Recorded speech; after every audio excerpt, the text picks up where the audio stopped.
나는 전능하신 아버지 하나님 천지의 창조주를 믿습니다.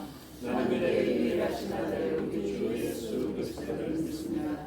그는 성령으로 잉태되어 동정녀 마리아에게서 나시고 본디오 빌라도에게 고난을 받아 십자가에 못 박혀 죽으시고 장사된지 사흘 만에 죽은 자 가운데서 다시 살아나셨으며 하늘에 오르시어 전능하신 아버지 하나님 우편에 앉아 계시다가 거기로부터 살아있는 자와 죽은 자를 심판하러 오시니라.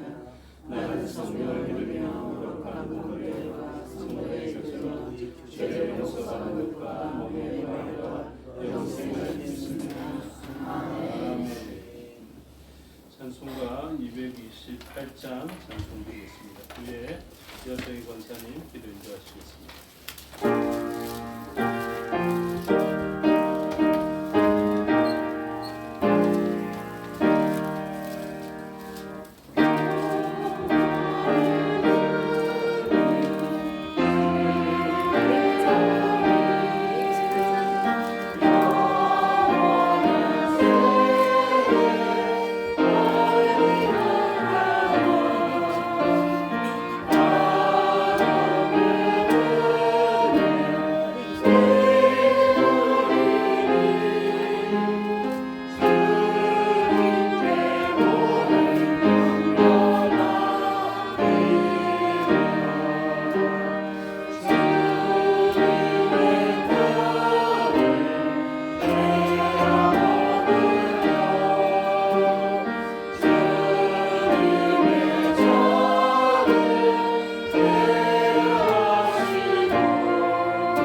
여정희 권사님 기도 인도하심으로 다 같이 기도드리겠습니다.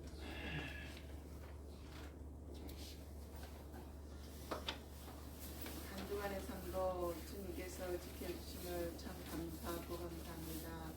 가슴이 신의 모를 찾기에 갈급한 같이 내 영혼이 주를 찾기에 갈급한 심령으로 이 예배 자리에 은혜의 자리에 나왔습니다.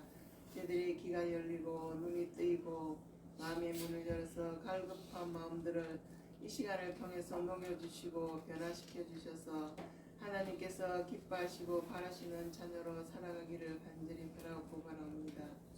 영성과 성경으로 이 땅에 오신 사랑의 주님, 저희들은 주님이 섬김을 받으려고 오신 것이 아니라 다른 사람을 섬김의 종으로 오신 것을 저희들은 늘 믿고 입술로서는 말하고 있지만은 사실상 저희들은 다른 사람들에게 섬김을 받으려고 하고 아버지 살아가고 있지 않습니까? 주님께서는 십자가에 달리시기까지 낮아지신 것처럼 저희들은 늘 낮은 것에 임하며 우리 자신을 되돌아보고 섬김의 삶을 살게 하여 주시옵소서. 주님, 주님의 피로 사신 교회도 주님을 본받고 서로 사랑하며 섬기는 공동체를 세워주시고 주님을 닮아가는 교회 되게 하여 주시옵소서. 또한 이웃에게 십자가의 사랑을 보여주며 주님의 나라가 얼마나 크고 아름다운지 알게 하는 교회로 세워주시옵소서. 성김의 교회 성도들의 아버지의 가정과 개인들을 일일이 아버지 기억하여 주시고 이 험악하고 거센 풍랑 중에도 지켜주시고 하찮은 봄의 꽃과 샘물처럼 주님의 은혜의 향기를 나누며 주님의 평강의 강물처럼 흘러넘쳐서 우리의 심령과 삶과 가정에 가득하기를 소원합니다. 어제는 귀한 아들이 한 가정을 이루었습니다. 그 가정이 믿음 안에서 말씀 가운데에서 하나님만 바라보며 나아가는 귀한 가정으로 아버지 인도하여 주시고 성도들이 그 가정을 위해서 기도한 바 모든 기도 다하도록 응답하여 주시옵소서. 난 다가올 부활절을 생각하며 나를 위해 이 땅에 오시고 고통받으신 예수 그리스도를 생각하며 조금이나마 그 고통에 동참하는 날들이 되기를 바라며 예수 그리스도를 바라보며 소망 있음을 다시 한번 감사하며 살아가기를 간절히 또한 소망합니다. 오늘도 단에서 세우신 목사님을 붙들어 주시고 성령의 두루마를 입혀 주시고 십자가의 능력으로 붙들어 주시고 오늘도 말씀이 선포될 때에 저희들은 그 귀한 말씀을 깨닫고 아버지 온전히 그 말씀대로 살아가며 또한 그 말씀을 통하여서 주님의 주신 참된 행복으로 또한 주님의 날개 아래 가는 또한 한 주간이 되기를 간절히 바라옵고 또한 이 한 시간을 통하여서 하나님 온전히 영광 받아 주시옵소서. 우리를 죄에서 구원하신 예수 그리스도의 이름으로 간절히 기도드렸사옵나이다. 아멘.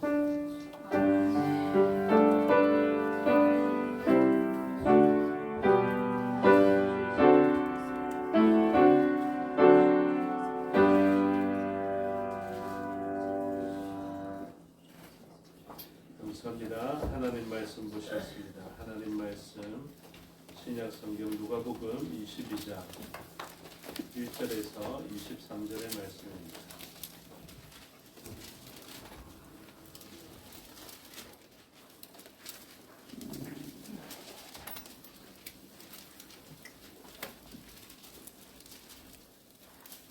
(22장) 1절에서 23절의 말씀을 교독하겠습니다.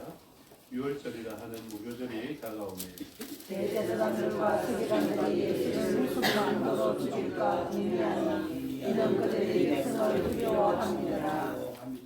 12 중에 하나인 가룟신이라 부르는 유다에게 사탄이 들어가니 이에 유다가 대제사장들과 성전 경비대장들에게 가서 예수를 넘겨줄 방도를 의논하며 그들이 기뻐하여 돈을 주기로 언약하는지라. 유다가 알아가고 예수를 미워할 때에 넘겨줄 기회를 찾더라.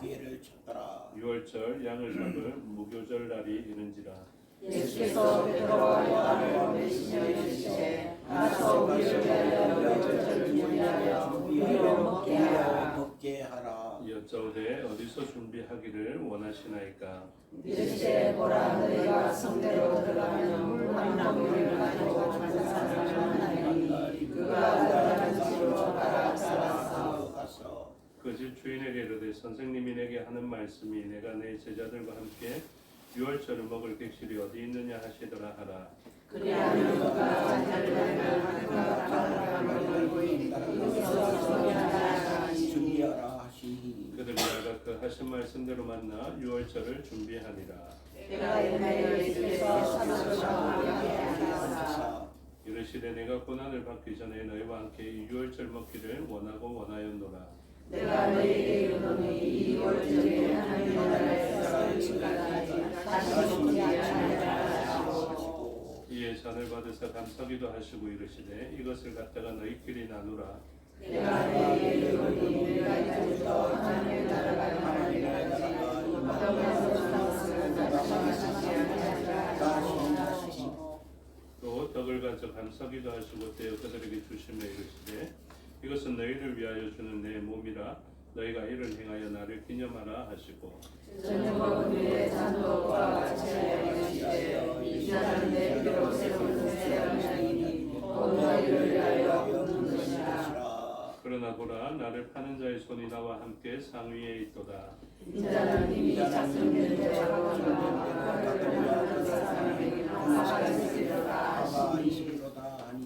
함께 읽겠습니다. 그들이 서로 묻되 우리 중에서 이를 행할 자가 누구일까?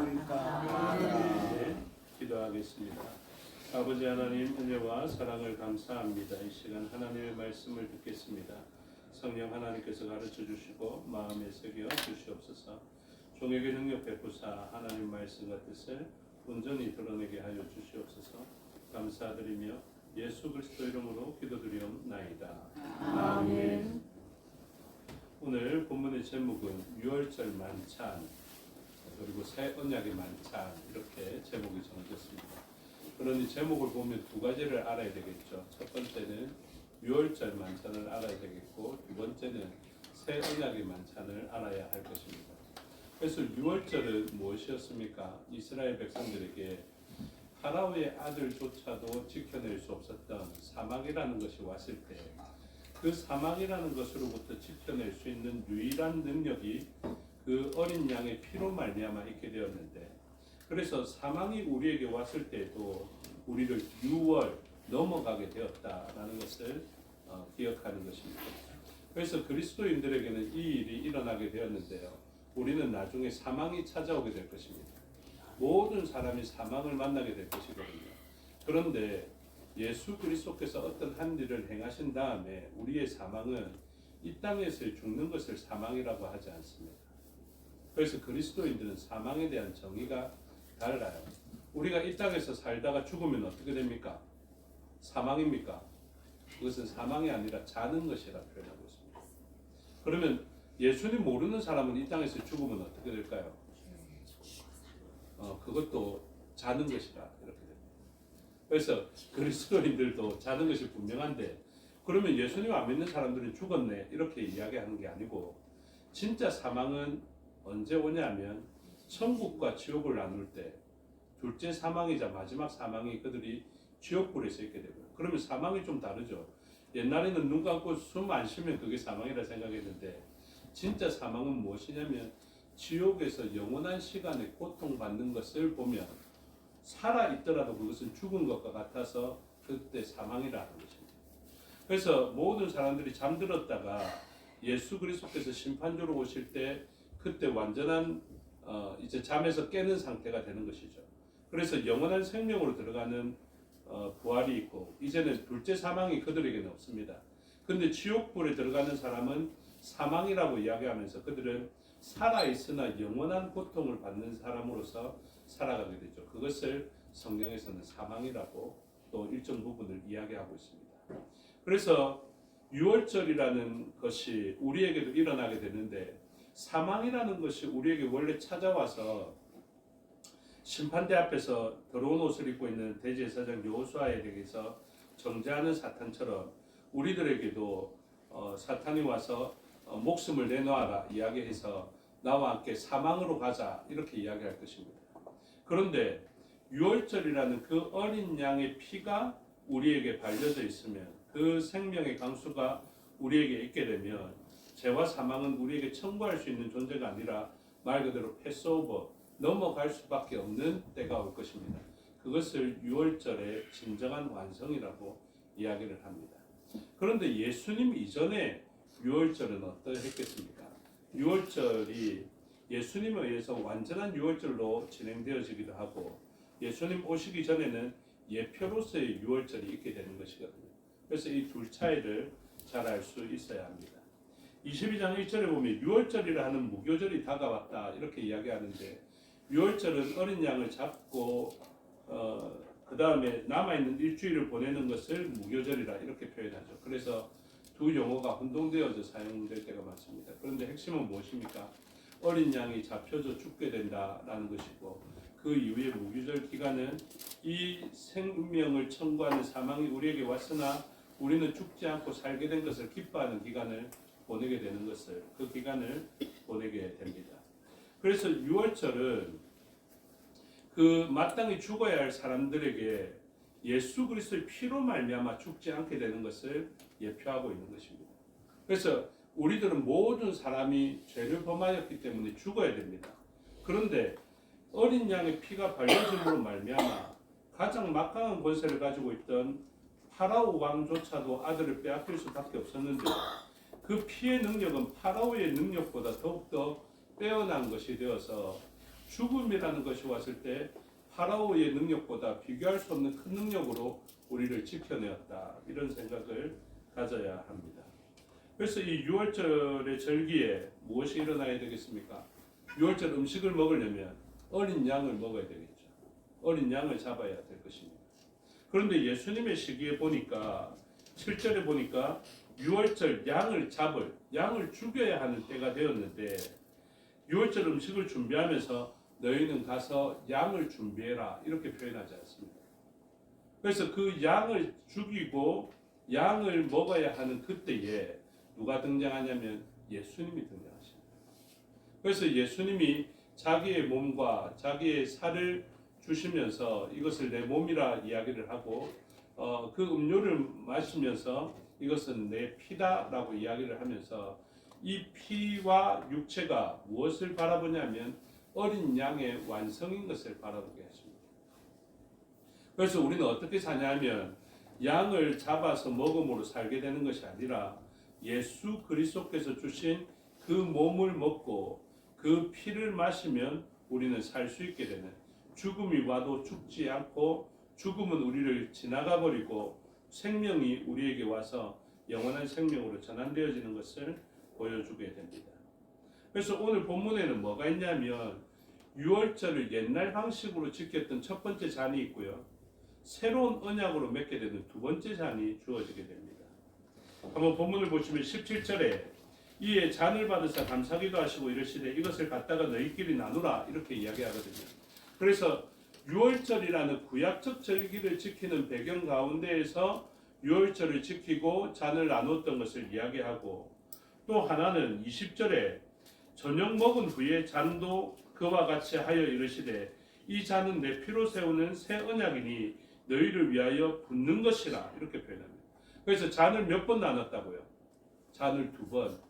옛 언약으로서의 6월절의 만찬의 잔을 나누고 새 언약으로서의 새롭게 약속 맺어지는 그 잔을 그들을 위하여서 부어지는 잔으로, 물론 마시는 것이지만 부어지는 의미로서 주어지게 되는 것이죠.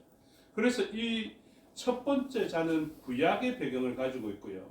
두 번째 잔은 새롭게 하나님께서 새 언약을 맺어주심으로 우리가 구약에서 살펴봤던 어떤 한 날이 이르면 죄와 더러움을 씻는 샘이 열리게 될 것이다 라는 그것을 이야기하고 성전으로부터 흘러나오는 생수가 바로 이 잔이었음을 이야기하고 있습니다. 그래서 옛 언약적 6월절과 새 언약적 예수 그리스도가 주시는 생수로 전환되어지는 장면을 오늘 보게 되는 것입니다.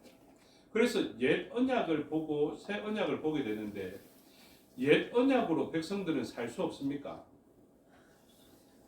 옛 언약의 6월절을 지키면서 살아갈 수 있어야 되는데 그것으로 살아내지 못하느냐라는 것입니다. 그래서 이러한 것을 생각해 볼 때 제일 필요한 게 무엇이냐면 대제사장과 성전이었거든요. 그러면 이 제사장에 의해서 제물이 와야 이 제물을 잡고 백성들의 죄가 속죄되어지게 됩니다. 그런데 이스라엘 백성들이 이것을 행하지 못하게 되는 때도 있었고 그리고 그때에 상한 심령으로 있었는데 다시 성전을 지어줬죠. 그런데 그 성전이 다시 무너지게 되었습니다. 그러면 성전만 있고 성전이 영원하다면 그 영원히 있는 것을 통해서 영원히 살 수 있는 방법들이 열리겠지만 그것은 한계를 가지게 되죠. 그래서 왕을 빼앗겼던 그 사람들, 왕의 역할을 할 수 없었던 나라를 잃어버린 때가 되었을 때 그들은 성전도 빼앗기게 되었고 성전에서 드릴 수 있는 제사도 얻게 됨으로 말미암아 그들의 죄는 나음을 입지 못하게 되는 두려움 속에 있게 되는 것이죠. 그래서 이 일로 말미암아 주님께서는 새로운 언약을 맺게 되는데 그러면 과연 옛 언약은 왜 파여졌나라는 것입니다. 성전이 있고 대제사장만 있으면 살 수 있는 길들이 열리겠는데 이 대제사장도 사라지고 왕도 사라지고 성전도 무너지고 불타게 되는 일이 왜 생겼나라는 것입니다. 그것은 하나님의 말씀을 지켜 행하면 됐는데 하나님의 말씀을 법도와 율례를 지키지 아니함으로 그 성전이 버려지게 된 것이죠. 그래서 열왕기상 9장에 보면 열왕기상 8장에 보면 성전 복원식이 있습니다. 그런데 9장에 보면 어떤 이야기가 있냐면 하나님이 솔로몬에게 주시는 말씀인데 너가 나의 계명과 법도와 율례를 잘 지켜 행하면 이런 부귀영화가 계속 있겠지만 너가 나의 계명과 법도와 율례를 어기게 되면 이 성전이라도 내가 던져버리겠다 이런 표현이 있습니다. 그러면 우리가 생각해야 되죠. 저와 여러분 솔로몬의 지혜에 다다르지 못한다라는 한계를 가져야 됩니다. 그리고 또 하나 솔로몬의 의에 다다르지 못한다라는 한계를 가져야 됩니다. 그래서 다윗이 실패하거나 솔로몬이 실패한 것을 보면 또 첫 번째 사람 아담이 실패한 것을 보면 우리도 겸손하게 인정해야 됩니다. 아, 나도 의를 행할 수 없는 존재구나. 법도와 율례를 지켜 행할 수 없는 존재구나. 이것을 알아야 됩니다. 그러면 법도와 율례를 지켜내지 못하는 우리들에게는 어떤 일이 일어나느냐? 성전이 던져진 바 되고 그리고 대제사장이 끊겨지게 되고 왕위를 빼앗기게 되는 일들이 일어나게 되는 것이죠. 그리고 그런 일들은 어떤 결과가 되냐면 생명을 얻을 수 없고 용서를 받을 수 없는 결과에 이르게 됩니다. 그러니 모든 사람들이 죄를 범하였으므로 구원의 방편들이 다 죽게 되어지게 되고 단절되어지게 되므로 그들은 죽을 수밖에 없는 것이죠. 그러므로 옛 언약의 한계를 가지게 됩니다. 그래서 새로운 언약이 와야만 살 수 있게 되는 것입니다. 제가 오전 예배도 말씀드렸지만 우리의 의와 우리의 공로 그리고 우리의 지혜를 의지할 수 없는 이유에 대해서 말씀드렸습니다. 그것을 의지하고 추구는 할 수 있겠지만 우리는 결국 어떻게 되냐면 온전하게 계명을 지켜내지 못합니다. 그렇기 때문에 우리에게는 무엇이 필요하냐면 옛 언약의 유월절 말고 새 언약의 유월절이 필요하게 되는 것입니다. 그래서 우리는 새 언약 본문을 에스겔 36장도 살펴보고 예레미야 31장도 예언되어져 있기 때문에 알 수 있게 되는데요. 오늘 시간이 없기 때문에 한 부분만 살펴보도록 하죠. 예레미야 31장 31절부터 보십시오. 예레미야 31장 31절의 말씀을 제가 읽어드리겠습니다. 여호와의 말씀이니라. 보라, 날이 이르리니 내가 이스라엘 집과 유다 집에 새 언약을 맺으리라. 그래서 예수님이 내가 지금 너희와 세우는 새 언약이라고 했던 그것을 구약에서는 이미 예언해 놓았습니다. 어떤 특정한 날에 새 언약을 맺게 되는 일이 있을 것이다. 왜 그러냐? 32절을 보시면요. 이 언약은 내가 그들의 조상들의 손을 잡고 애굽 땅에서 인도하여 내던 날에 맺은 것과 같이 아니할 것은, 그러니까 옛 언약과 같을 수 없다라고 이야기하죠. 그렇게 한 이유가 무엇이냐면 내가 그들의 남편이 되었어도 그들이 내 언약을 깨뜨렸음이라. 여호와의 말씀이니라. 그래서 그들에게 진짜 좋은 남편이 주어졌음에도 불구하고 이 진짜 좋은 남편을 이 아내 된 사람이 좋아하고 누리지 못하고 무엇했다고요? 언약을 깨뜨렸다고. 다른 남자 찾아갔다고요. 우리는 이렇게 생각하죠. 아유, 나쁜 여자네. 이렇게 생각하지만 이 나쁜 여자가 누굽니까? 저와 여러분이라니까. 어떤 의지를 갖고 있더라도 착하고 좋게 선하게 살아보려 했지만 살아내지 못했고, 아담처럼 살아보려 했지만 살아내지 못했고, 다윗처럼 살아내려 했지만 살아내지 못했고, 지혜의 정점이 되어지는 솔로몬조차도 그렇게 살아내지 못했다라는 것입니다. 그것이 우리들에 대한 성경의 분명한 정의입니다. 이것을 부정하면 안 됩니다. 나는 살 수 있겠는데 목사님이 자꾸 내보고 착하게 살라고, 이렇게 살라고, 착하게 살면 복 받습니다, 이렇게 설교하면 나 그렇게 살 수 있을 것 같은데, 이렇게 생각하시면 안 됩니다. 왜냐하면 그렇게 살아냈던 사람이 없기 때문에 그렇습니다. 엘리야 시대도 마찬가지입니다. 엘리야가 그렇게 놀라운 역사로 불의 심판을 내려서 바알과 아세라의 선지자들을 죽여내고 더 이상 둘 사이에서 머뭇거리지 마라. 하나님께서 내리신 불을 보지 못했느냐? 너희는 오늘 섬길 자를 택하라 하였던 그때에 수많은 백성들이 아멘 하였을지라도 이유는 어떻게 됩니까? 또 변합니다. 그런 한계를 알았던 엘리야가 어떻게 합니까? 그냥 죽여주십시오. 로뎀 나무 아래에서 그렇게 이야기할 수밖에 없다고. 그랬을 때 너무 한숨을 쉬겠죠. 죄송하지만 그랬을 때 우리는 한숨만 쉬고 끝나는 것이 아니라 이래서 우리는 신랑 되신 하나님을 벗어났습니다. 완전히 벗어났습니다. 언약을 깨뜨렸습니다. 그냥 내 이 사람하고 못 살겠다 하면서 나온 정도가 아니라 그냥 내가 이 남편을 버리고 다른 남자들에게 가서 다른 남자가 해주는 것에 대해서 기뻐하고 즐거워하면서 그렇게 살았던 것입니다. 그러면 본 남편은 어떻게 하겠습니까?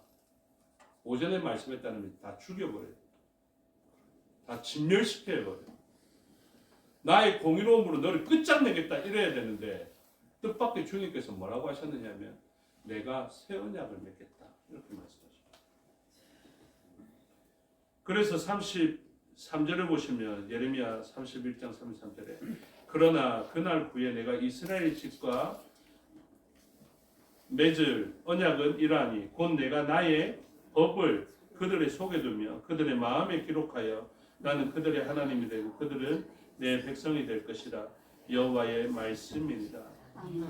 그들이 다시는 각기 이웃과 형제를 가리켜 이르기를 너는 여호와를 알라 하지 아니하리니 이는 작은 자로부터 큰 자까지 다 나를 알기 때문이라. 내가 그들의 악행을 사하고 다시는 그 죄를 기억하지 아니하리라 여호와의 말씀입니다. 이렇게 썼습니다. 그래서 너무나 뜻밖의 진멸당해야 되고 이제 본 남편이 막 찾아온 것입니다. 열심히 뛰어와서 그 다른 남자와 외도하고 있는 현장에 문을 벌컥 열고 들어와서 하시는 말씀이 무엇이냐면 내가 너를 진짜 내 아내가 되게 해서 다시는 끊어지지 않게 합니다. 그 사람이 이야기합니다. 내가 이 여자에게 드린 돈이 얼마인데 가려면은 이 대가를 치러야 될 것이다. 기꺼이 호세아의 장면에서는 그 대가를 치릅니다. 값이 얼마냐고요? 예수 그리스도의 피값이었어요. 그래서 그 죽음을 통하여서 우리를 살려내시는 것입니다. 우리를 다시 데려오는 것입니다. 사람 정도의 공의로움만 가져도 일은 일어날 수 없는 일입니다. 우리가 가지고 있는 공의로움만 가지고 옆 사람을 봐도 이 옆 사람은 우리에게 만족이 되지 못합니다. 그런데 하나님은 사람도 만족시키지 못할 그 공의로움을 가장 공의로우신 그분을 만족시키는 공의로우신 대속의 값을 치름으로 우리에게 이루어주신 것입니다. 그래서 유월절에 잡는 어린 양 말고 모든 백성들의 죄와 가장 깊은 죄악까지 고쳐낼 수 있고 용서할 수 있고 의롭게 만들 수 있는 대가를 치러야 하는데 그 대가가 어린 양이 아니라 예수 그리스도. 그리고 그 예수 그리스도가 찔리고 그 예수 그리스도가 상하고 그 찔리고 상하고 침을 받아서 그로부터 샘이 터져 나왔는데 피가 터져 나오는데 그 피가 닿이는 곳마다 오히려 대속의 대가가 치러지고 죄와 더러움을 씻어내는 샘이 그로부터 터져 나오게 되는 것입니다. 그래서 그 장면을 가지고 우리가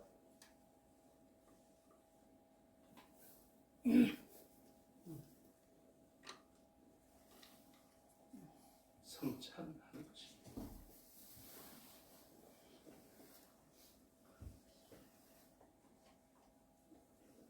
우리가 성찬 때 참 기쁘면서도 아파하는 이유가 바로 그것입니다. 그래서 우리의 죄가 안아지면요, 그분의 피를 요청합니다. 우리가 성찬에 참여할 수 있는 것이 얼마나 큰 은혜인지를 알 수 있습니다. 우리는 학습을 통해서 세례를 통해서 뭐 큰 변화가 있나 이렇게 생각하지만 학습도 어제 결혼 예식을 보면서 우리는 어떤 생각을 하게 됩니까? 학습받지 아니하면 목사가 주례도 할 수 없는 그런 결혼 예식. 근데 세례받지 아니하면요, 이 성찬을 나눌 수 없어요. 물론 이 성찬을 먹고 안 먹고가 그들의 구원을 결정짓지는 아니하지만 이 성찬은 어떤 의미를 가지고 있느냐? 정말로 진멸당해야 마땅할 존재에게 베풀어 주시는 그 놀라운 의가 우리에게 전가되어진 역사를. 그래서 마땅히 죽음이 요청하며 끌려갈 수밖에 없었던 우리들이 이 피의 권능으로 말미암아 죽음을 돌려보내고 지나가게 만들 수 있는 그 능력이 우리에게 있게 되는 것이죠. 새 언약은 우리에게 그냥 주어진 것이 아닙니다. 어린 양을 잡으면 어린 양이 그 비명 소리를 내고 죽어야만 구약의 백성들도 정함을 한시적으로 잊게 되었던 것처럼 우리의 정결함과 우리의 죄에 대해서 다시 묻지 않을 수 있는 능력은 그냥 생기는 것이 아니라 가장 정결하고 흠이 없는 하나님이신 그분이 십자가에 달리셔서 그 고통을 감당하셔야 되는 것이고, 그 십자가에서 내어주시는 그 피와 그 예수 그리스도의 몸이 어린 양의 살이 바로 우리 성찬식에 사용되어지는 것입니다. 그것을 우리가 기념하기 위하여서 성찬식을 하게 되고, 입교인들이 그것을 먹게 되면 입교인들 가운데에서라도 자신을 살펴내며 그렇게 그 음식을 대하는 것입니다.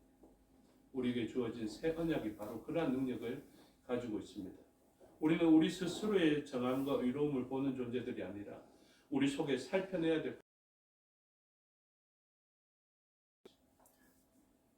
나에게 진리 되신 예수 그리스도의 피가 있는 것인지, 성령 하나님의 기름 부으심이 있는 것인지를 살펴봐야 하는 것입니다.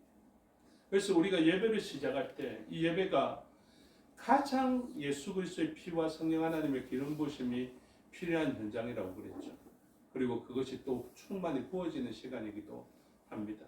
영과 진리로 예배한다라는 그것은 예수 그리스도의 피와 살로 예배한다는 것이고, 예수 그리스도께서 흘리신 그 피로 말미암아 정결하여진 이 존재들에게 말씀을 마음에 새겨서 에덴 동산에서 머물 수 있는 율법의 준수를 성령 하나님께서 기름 부으셔서 준행하게 하겠다. 그들의 마음에 법을 새겨주겠다 하는 약속이 이루어지는 시간이기도 한 것입니다. 오늘 우리에게 주어진 새 언약이 이러한 장면 속에 있다는 것을 기억하시고, 오늘도 어린 양으로 기뻐했던 그 심령이 어린 양의 완성이신 예수 그리스도로 말미암아 기뻐하는 일들로서 우리에게 인식되어지고, 이 어린 양을 그렇게 기뻐하고 어린 양 되신 예수님, 일곱 눈을 가지신 돌이신 예수 그리스도를 진정으로 기뻐하는 저와 여러분이 되시기를 주님의 이름으로 축복합니다. 기도하겠습니다.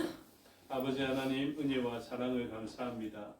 유월절 어린 양이 되신 예수 그리스도, 이전에 그 율법의 한계를 뛰어넘으시고 단번에 영원한 효력을 가지신 어린 양으로서 우리에게 사라지지 않는 피의 흔적을 남겨주시니 감사합니다.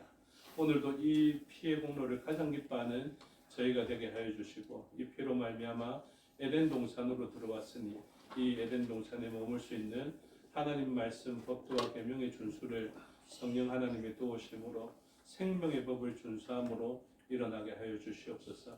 우리의 모습이 어떠하든지 더 이상 정죄받지 않습니다. 그러나 우리의 삶은 지극히 의로울 것입니다. 우리의 마음에 새겨진, 신비에 새겨진 성령 하나님의 요구에 따라서 하나님 가장 기뻐하시는 예수 그리스도를 드러내는 삶을 우리는 살아갈 수 있게 될 것입니다. 이 성령 하나님의 가르쳐 주심에 순종하여 하나님 기뻐하시는 삶을 살아가는 저희가 되게 하여 주시옵소서. 감사드리며 예수 그리스도 이름으로 기도드리옵나이다. 아멘. 229장 찬송 드리겠습니다. 아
성령님께서 가르쳐 주신 기도 드리겠습니다. 하늘에 계신 우리 아버지, 아버지의 이름을 거룩하게 하시며 아버지의 나라가 오게 하시며 아버지의 뜻이 하늘에서 같이 땅에서도 이루어지소서.